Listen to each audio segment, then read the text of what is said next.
সন্ধান মিলেছে ঢাকা মেট্রোপলিটন পুলিশের যুগ্ম কমিশনার বিপ্লব কুমার সরকারের।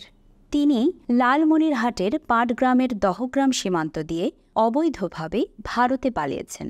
পাটগ্রাম থানা পুলিশ ও স্থানীয়রা জানায়, দহগ্রাম ইউনিয়নের ডাঙ্গাপাড়া ওলের পাড়ার এলাকার পাচারকারী শুভ পুলিশ কর্মকর্তার বিপ্লব কুমারের পালিয়ে যাওয়ার বিষয়টি স্বীকার করেছেন।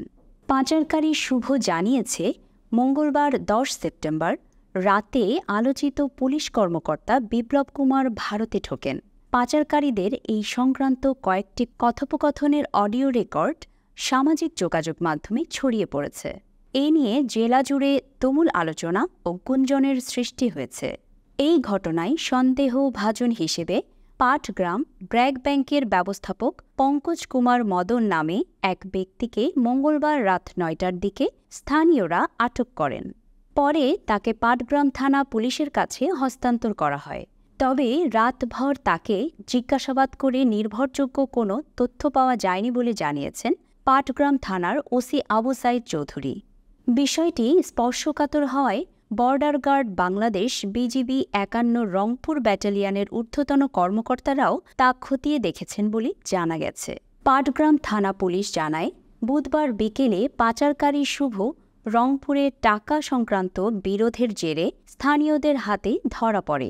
ওই সময় রংপুরের স্থানীয় বিএনপির নেতারা মোবাইল ফোনে পাটগ্রামে তাদের দলীয় কয়েকজন নেতার সঙ্গে শুভর ব্যাপারে কথা বলেন।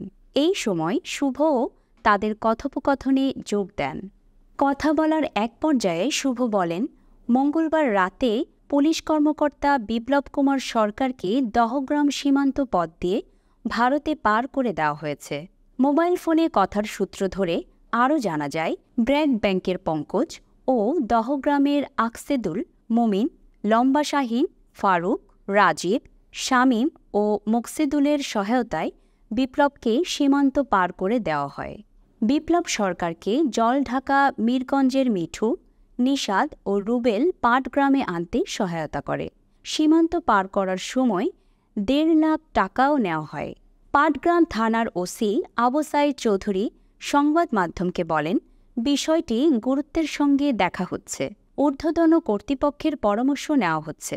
বিজিবিও তদন্ত করছে। ব্র্যাক ব্যাংকের ব্যবস্থাপককে শর্ত সাপেক্ষে মুচলেকা নিয়ে ছেড়ে দেওয়া হয়েছে। পুরো বিষয় তদন্ত করে সত্যতা পাওয়া গেলে কঠোর আইনগত ব্যবস্থা নেওয়া হবে।